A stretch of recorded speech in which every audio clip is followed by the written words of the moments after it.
Buenas tardes, Manuel, secretario de Estado. ¿Qué tal, Nacho? Encantado de estar aquí. Pues muchas gracias por acogernos en este entorno tan de verdad incomparable y no es tópico, ¿eh? Esto de tener un poco de verde en el centro de Madrid es una maravilla, así que en cuanto podemos lo usamos.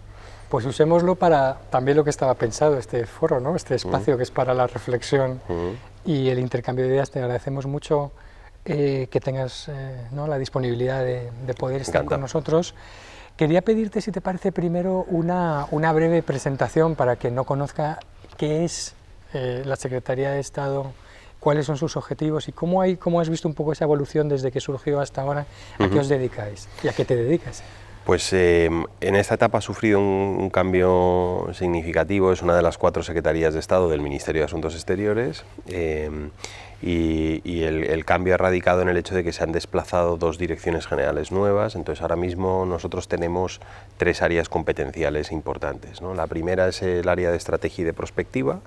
Entonces, la Secretaría de Estado hace las piezas de pensamiento más a medio y largo plazo del Ministerio de Asuntos Exteriores, en algunos casos incluso desbordando un poco el ámbito del Ministerio, porque, por ejemplo, somos los encargados de coordinar la redacción de la Estrategia de Acción Exterior, que la estamos produciendo y que si quieres luego podemos comentar, porque no es la estrategia de política exterior, es de acción exterior, ¿no? Entonces, en principio debe involucrar, y estamos en ello, al resto de ministerios y de partes de la Administración y también de las administraciones territoriales y autonómicas en la proyección internacional de España.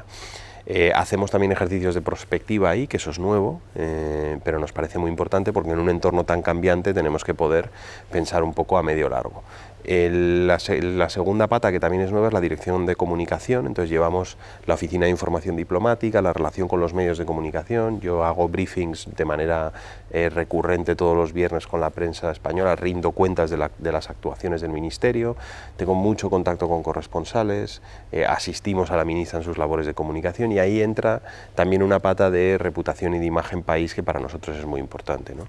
Y que eso sí que viene del mandato anterior, que es proyectar y proteger la imagen de España y avanzar la imagen de España en el exterior. Y luego llevamos, esto es nuevo, la Dirección General de Diplomacia Económica, que es la que se ocupa de las relaciones económicas internacionales de España. Entonces damos apoyo junto con Comercio y otros a la internacionalización de la empresa española, seguimos la agenda económica internacional en muchos frentes, en el europeo, en la OCDE, en la Organización Mundial de Comercio, y el motivo por el que se fusiona todo esto es porque la ministra lo que quería era que se enhebrasen las piezas de estrategia, economía y comunicación para que eso tuviese coherencia y reputación, ¿no? Entonces ese es el diseño de la Secretaría en estos momentos.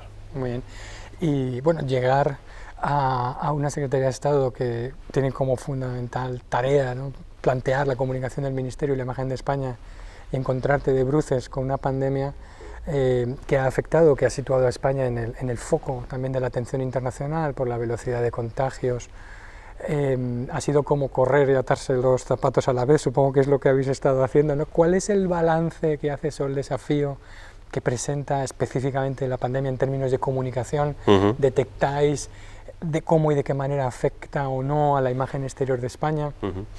Bueno, el reto es inmenso, ¿no? Desde el primer día, de hecho, cambia mucho las funciones básicas del Ministerio, ¿no? Si a mí me hubieses preguntado en enero, cuando yo tomé posesión a finales de enero, cuáles eran las grandes prioridades de la acción exterior, pues te habría mencionado una serie de piezas y una serie de geografías, y con la pandemia eso llega y lo cambia todo. Los últimos meses hemos estado muy volcados en 3 o 4 ejes muy atípicos, ¿no? En una operación de repatriación enorme.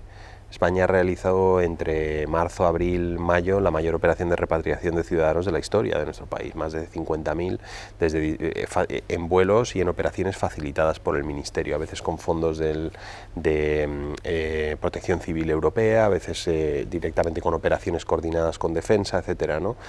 Otro frente muy fuerte de trabajo nuestro ha sido la protección y restitución de la movilidad internacional, porque la COVID muy pronto mutaba de una crisis sanitaria y se convertía en una crisis de movilidad, ¿no? Es a través de la movilidad como esta enfermedad golpea, de la movilidad y de la proximidad, ¿no? La actividad y la economía.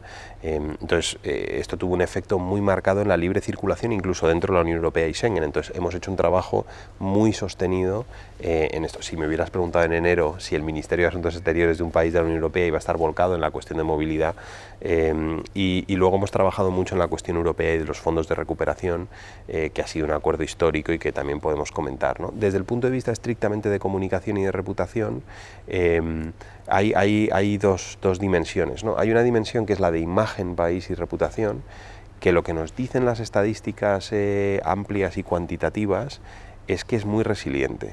Los últimos, muy resistente, ¿no? Que resiste este tipo de envites, ¿no? Los últimos datos que hemos visto en un informe que ha publicado hace poco Elcano, en una encuesta realizada a más de 30 y pico mil personas, 33 o 34.000 personas en varios países del mundo, sobre España, muestran que, y se hizo entre marzo y abril, o sea, en un momento de pico de la pandemia en nuestro país, que no nos pasó factura, ¿no? Entonces yo creo que hay un elemento estructural de la imagen de un país que tiene que ver con su cultura, con sus instituciones, con las experiencias personales que ha tenido la gente que ha visitado ese país, y en nuestro caso esos son muchos millones de personas, que resisten los envites de lo coyuntural, ¿no? Y luego hay una cuestión que yo creo que no podemos olvidar, y a nosotros a veces nos cuesta, porque como yo sigo la comunicación que se hace de España en todo el mundo, todos los días tengo un resumen de prensa internacional sobre España, no solo la nacional, también la internacional, y en parte porque el debate nacional ha sido tan duro y tan autocrítico con la gestión en España, que esto yo creo es una característica de nuestra personalidad, pero bueno, cuando uno se sienta en el centro de ese embudo, tiene la percepción de que solo se habla de España en el mundo, y en momentos de crisis de que se habla mal, ¿no? Pero la realidad es mucho más fluida y más dinámica. Entonces yo creo que, y además esta crisis es dinámica, entonces el foco se ha ido desplazando dependiendo de la fase y del punto en el que estuviese uno en la primera ola o en los rebrotes que ha habido en distintos sitios. Entonces, esto no es autocomplaciente, ¿no?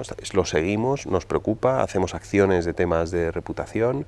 La ministra ha debido hacer, creo el otro día estábamos revisando el total de entrevistas, más de 100 y pico entrevistas desde que empezó la crisis. En el verano nos daba una media de 1,5 entrevistas al día, ¿no? 3/4 partes a medios internacionales. Yo he hecho también esas entrevistas, me he reunido con los corresponsales extranjeros en España en varias ocasiones para explicar la situación, el trabajo del gobierno, de las comunidades autónomas en la gestión. Entonces, no nos desentendemos, pero yo creo que sí que hay que vivirlo con un cierto sosiego, porque esto es una crisis global y como te digo, y la reputación tiene ese aspecto estructural que parece que sobrevive los envites estos puntuales, ¿no? Sí, al final las imágenes son de largo plazo, ¿no? Y son consistentes con muchas más cosas que el momento puntual, ¿no? Para mí, honestamente, ha sido un descubrimiento, ¿no? También en el pico de esta crisis, porque no ha habido tantos casos, ¿no? de una crisis tan marcada, y su efecto en la reputación, pero es realmente la percepción que se tiene de nuestra cultura, de nuestra capacidad de acogida, del aprecio por la diversidad que hay en España, de nuestro patrimonio artístico, arquitectónico, cultural, de nuestro patrimonio natural y de nuestras playas. Todo eso es duradero y aguanta, ¿no? Y por cierto, este es un mensaje que yo creo que es importante, ¿no? Que es porque sobre esto radica una buena parte de nuestra fuente de optimismo sobre el porvenir del país, ¿no? Que es, pese al enorme dolor y pérdida que ha supuesto esta crisis, los elementos más estructurales perduran, ¿no? Y van a perdurar y estarán ahí, ¿no? Y nuestro país no va a dejar de ser uno de los países más atractivos del mundo para visitar, o para trabajar, o para desplazarse e instalarse, que es, por ejemplo, otra de las métricas que nosotros seguimos siendo uno de los lugares preferidos en el mundo para desplazarse y vivir. Somos uno de los principales destinos de Erasmus, lo hemos sido, no hay nada que indique, por ejemplo, que lo vayamos a dejar de ser, ¿no? Pero bueno, de ahí a la autocomplacencia hay un paso que no queremos dar, ¿no? O sea, estamos muy volcados en trabajar en eso. Muy bien, pues hablemos de Europa, que es el programa también en el que estamos y que es nuestra tarea. Tenemos varios hilos conductores ahí. Si quieres, antes de entrar en la posición específica de España, veamos un poco la película más general. Esta vez es diferente, ¿no? Claramente, con respecto a la gestión de la crisis económica anterior. Hemos tenido un primer momento un poco duro o raro, pero podemos decirle a la gente que esta vez es completamente diferente de cómo se ha reaccionado y qué se está haciendo para superar esta crisis. Yo creo que sí, yo creo que es radicalmente diferente. Cuando yo, en mi vida anterior, cuando estaba en la universidad, yo estudié y mi tesis doctoral la hice sobre integración europea, he seguido el debate con cierta cercanía y a mí el principio de esta crisis y el principio de respuesta me preocupó, realmente estuve preocupado y de hecho yo lo dije en público también, ¿no? Que empezaba a notar unos tonos en el debate muy críticos con la Unión Europea y yo realmente me preguntaba si el enorme europeísmo que hay en muchos países, pero en este en particular, podía sobrevivir que la Unión no afrontase esto con contundencia, ¿no? Y ahí ha habido dos temas muy importantes. El primero ha sido la actuación en el ámbito de política monetaria, que no ha sido tan objeto de debate, ¿no? Pero sin embargo fue central en la anterior, y es el Banco Central Europeo ha mantenido y ha ampliado programas de estímulo monetario muy importantes que en gran medida han hecho que esta crisis no se convierta en una crisis de deuda soberana, no solo, pero ha contribuido claramente, ¿no? Nosotros en estos momentos, España se está financiando su deuda pública en algunas instancias a tipos negativos, ¿no?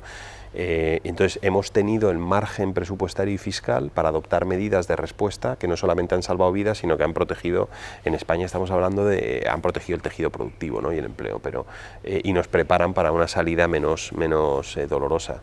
En España los paquetes de ayuda económica han superado el 20% del PIB, ¿no? Nosotros, yo por ejemplo, que tengo contacto con muchos ministerios y de asuntos exteriores y colegas de otros países, hay otras partes del mundo, en América Latina, en Asia, en África, donde las limitaciones de financiación pública para la respuesta a la pandemia son una realidad. Están constreñidos por sus accesos a los mercados financieros internacionales, ¿no? Eso aquí no lo hemos vivido y eso en gran medida tiene que ver con la política monetaria europea. La segunda dimensión es la fiscal y la presupuestaria, evidentemente, que es el plan de recuperación, donde se han roto varios tabús importantes. El primero es la emisión de deuda con garantías comunes, ¿no? Bueno, se ha roto un tabú en términos de la escala y en el hecho de que la Unión responda a un shock externo de esta manera, ¿no?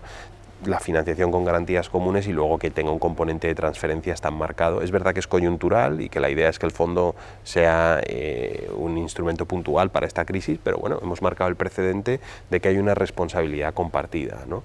Y un apunte que es casi a pie de página, pero solamente es un ejemplo muy concreto para que nos hagamos una idea de lo importante que es Europa para nosotros. O sea, si la pieza monetaria no era suficiente y la pieza fiscal y de presupuesto, que es de las mejores noticias que ha tenido este país en meses, porque hemos tenido meses de muy malas noticias, ¿no?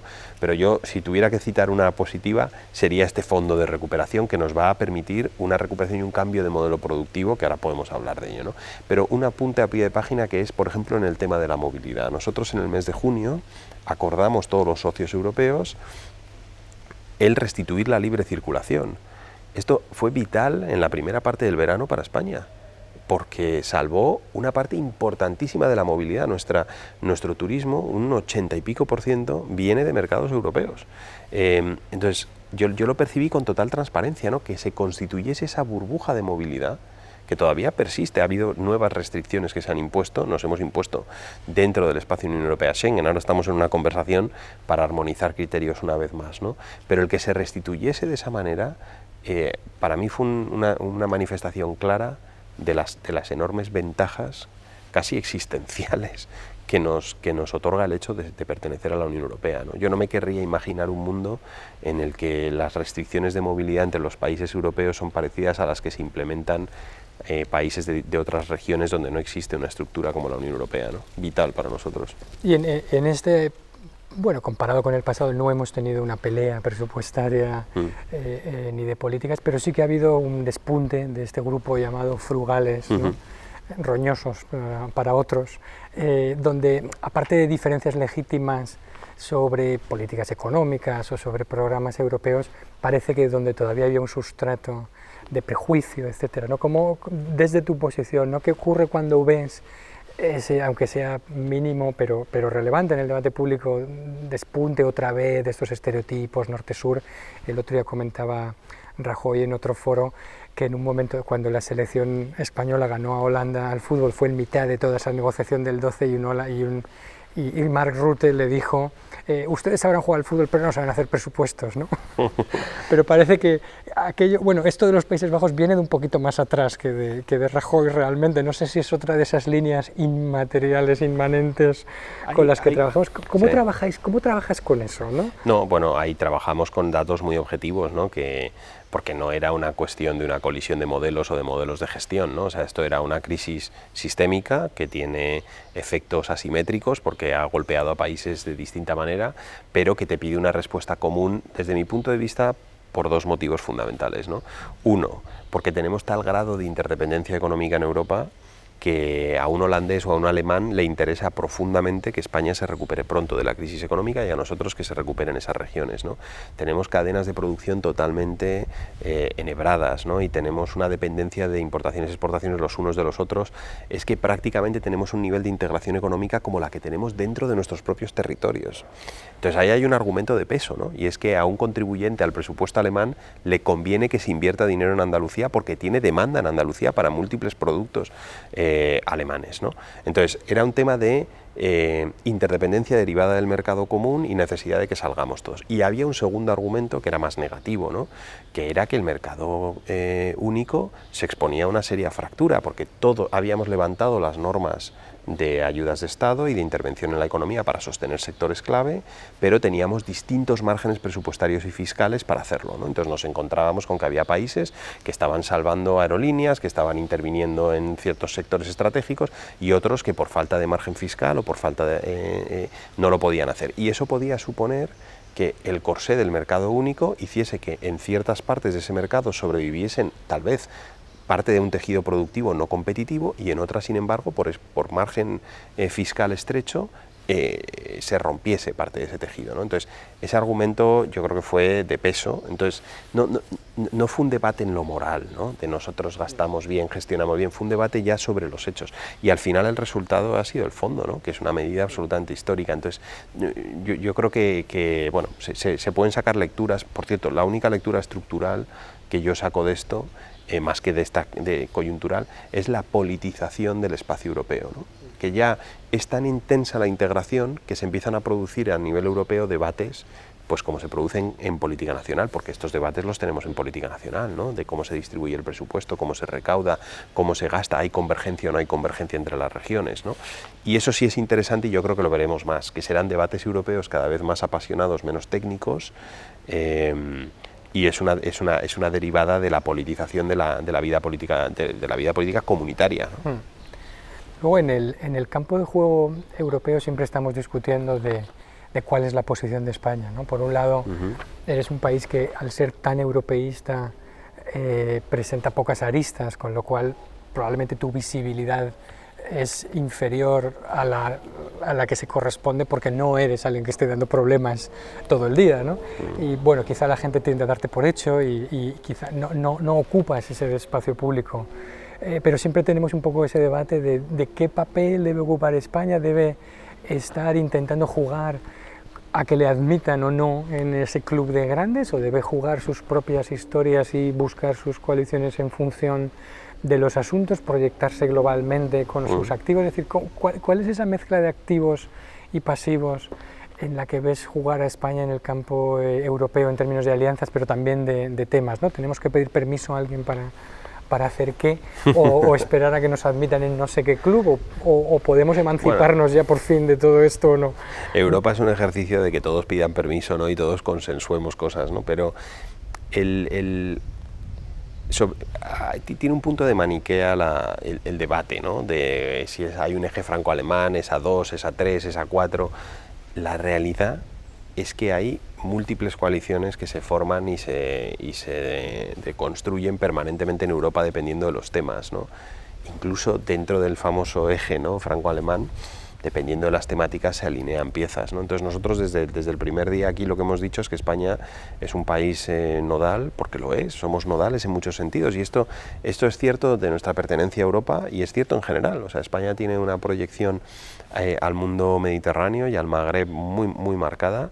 Bueno, lo estábamos hablando justo antes de empezar, ¿no? Tenemos una proyección iberoamericana De hecho, es que somos prácticamente un país americano, ¿no? Por nuestra presencia allí empresarial, por la presencia aquí de las Américas y de la población, casi identitariamente, ¿no? Tenemos una huella muy marcada. Tenemos un anclaje europeo evidente y tenemos un anclaje en Estados Unidos y en Norteamérica por la comunidad hispana y por nuestra presencia allí empresarial e histórica, ¿no?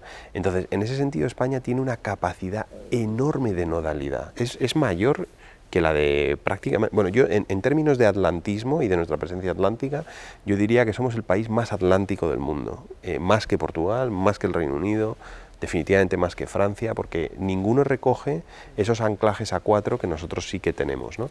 Entonces yo creo que lo que tenemos que hacer desde la política exterior es entender esta nodalidad y construirla y movilizarla para las cuestiones que nos importan, ¿no? Entendiendo una cosa, y es que la proyección europea es imposible entender la política exterior española sin el filtro de Europa. Y los que nos hemos movido por el mundo, por cierto, le encontramos esto una lógica, porque España sola en el mundo va a ver cómo no consigue avanzar piezas muy importantes de su agenda, ¿no?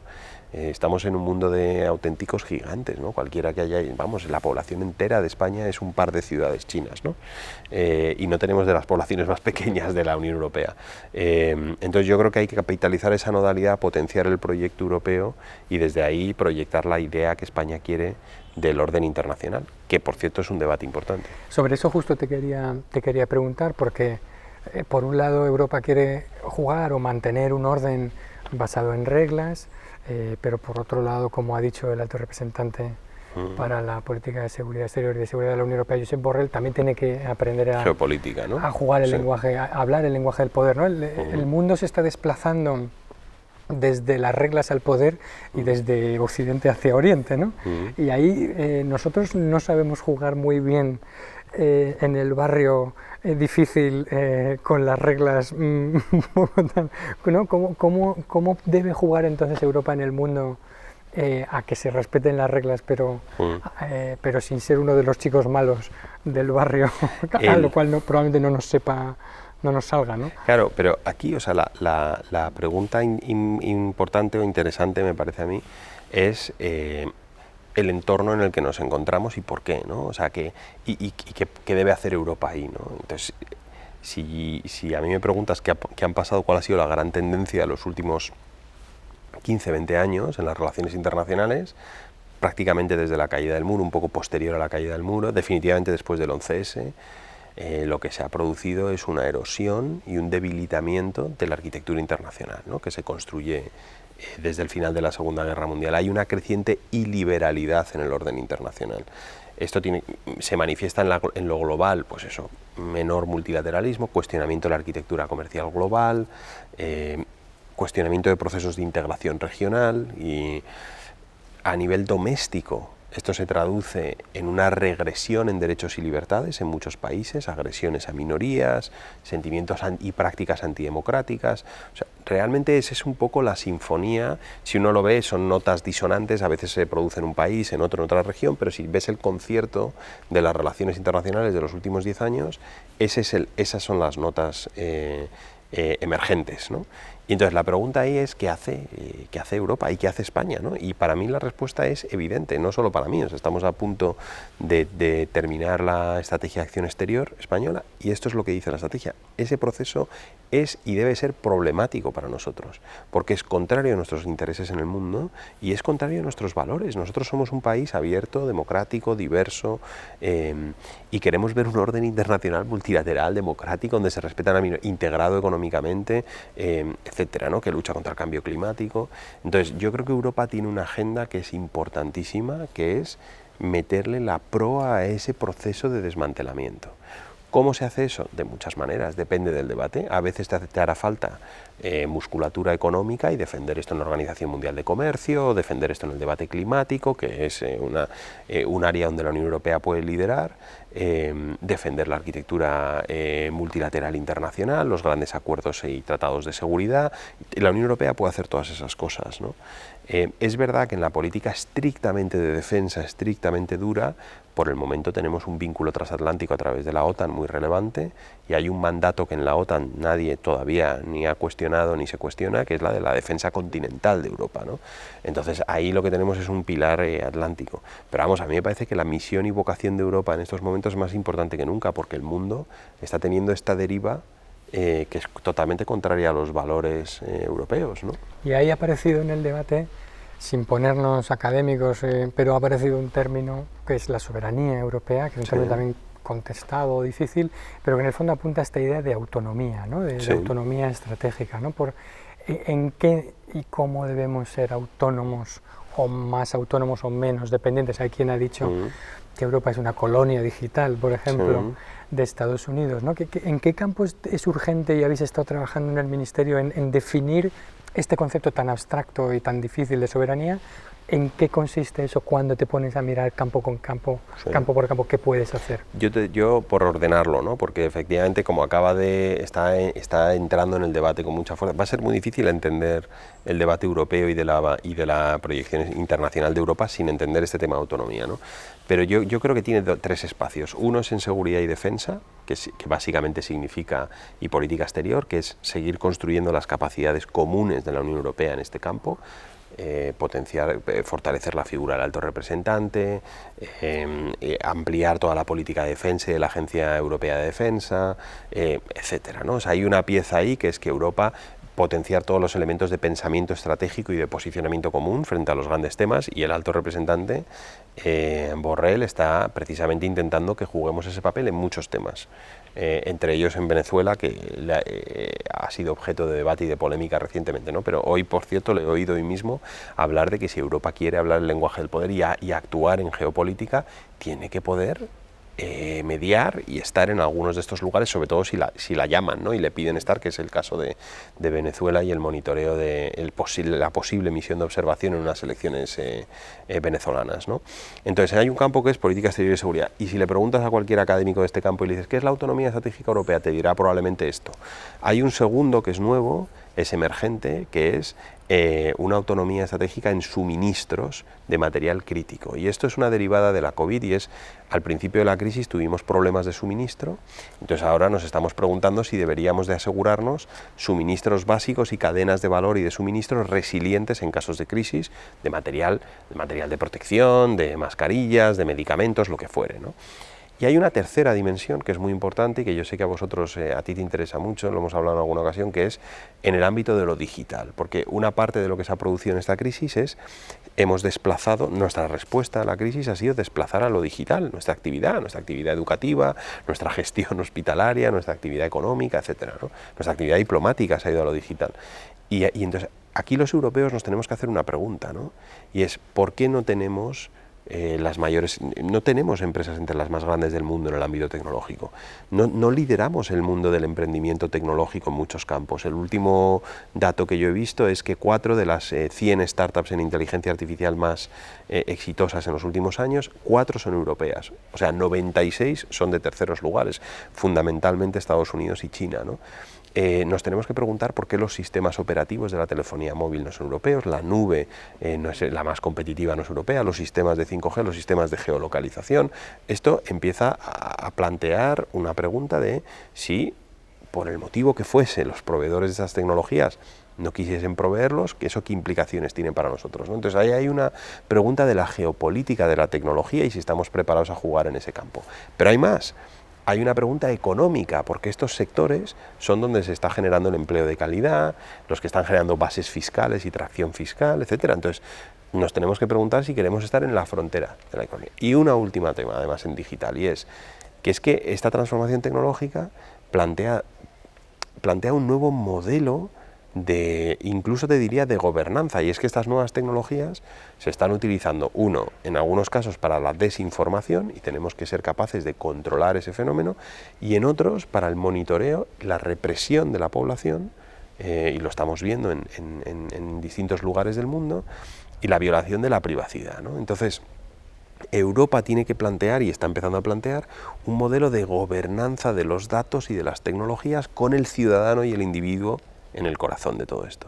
Cuando hablamos de soberanía o de autonomía estratégica, creo que también hablamos de nuestra capacidad para fijar estos estándares y que se cumplan, ¿no? Porque hay piezas en juego de valor, ¿no?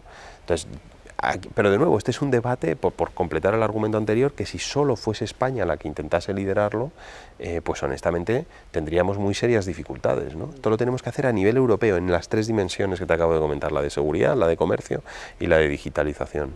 Muy bien. Pues una reflexión final sobre Estados Unidos, Sí. de aquí a las elecciones. Por un lado, la relación de España con Estados Unidos ha tenido momentos y tensiones, todavía sigue teniendo algunos, con unilateralismos.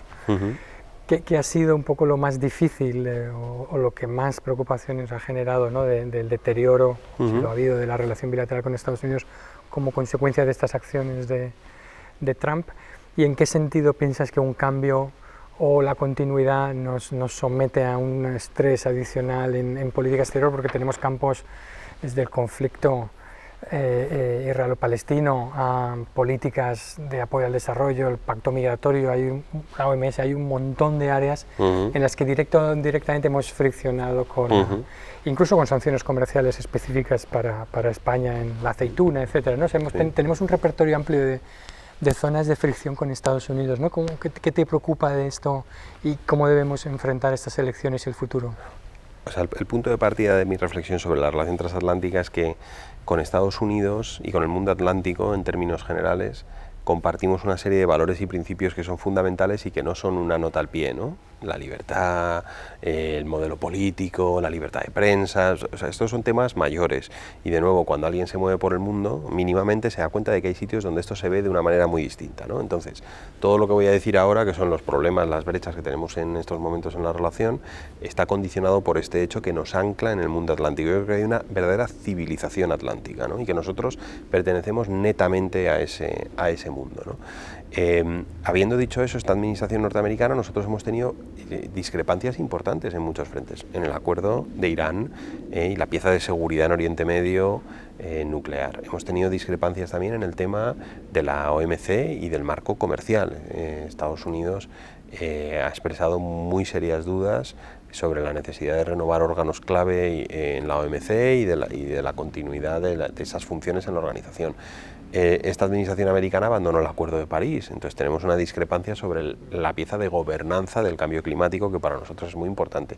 Han abandonado, a nuestro parecer, esto es negativo, es mala noticia, la Organización Mundial de la Salud, que nosotros venimos defendiendo desde el principio de esta crisis que la salud es un bien público global y que por lo tanto hace falta una herramienta global de gobernanza de ese bien público global, por lo menos de coordinación de las medidas, ¿no?, en la lucha contra la pandemia y otras fuentes de inseguridad sanitaria, ¿no? Entonces la lista es extensa, tenemos algunas disputas comerciales, como bien indicabas, ¿no? Yo la verdad que desconozco quién va a ganar las elecciones, ¿no? Y es un ejercicio muy atrevido y a esta distancia de las elecciones con un margen de error enorme, ¿no? Está claro que van a ser muy concurridas. Lo que sí creo es que si hubiese un cambio en la administración americana, probablemente algunas piezas de esta agenda internacional sí que cambiarían, ¿no? Yo creo que una administración de Biden, pues probablemente la cuestión climática la vería de otra manera, probablemente la cuestión de la gobernanza multilateral, Naciones Unidas, OMS, OMC probablemente, aunque todo esto se tendría que concretar en esa elección. Ahora, yo creo que hay piezas que permanecerían. Yo creo, por ejemplo, que la preocupación que genera en Estados Unidos el ascenso de China y su progreso, sobre todo en algunas áreas tecnológicas, eso perduraría y sobreviviría a un cambio de administración, y elementos de la agenda comercial, no sé si todos, pero elementos de la agenda comercial probablemente también, porque yo ahí veo un consenso muy amplio en Estados Unidos, ¿no? Pero muchas cosas pequeñas que han enturbiado la relación en los últimos años probablemente se cerrarían si hubiese una administración Biden, pero una serie de ejes muy importantes y principales perdurarían. Muy bien, pues si te parece lo dejamos aquí. Ahora ya fuera de cámara me va a mandar por WhatsApp quién piensa que va a ganar las elecciones y solo lo desvelaré si acierta. Vale, yo te lo mando. Si no, retrocederemos y borraremos este trozo, pero no lo haremos público. Vale. Así que, si te parece bien, Manuel, secretario de Estado, muchísimas gracias por la entrevista. Muchas gracias a ti. Y la difundiremos y para beneficio Genial, pues muchas gracias. de todo el mundo. Muchísimas gracias, buenas tardes.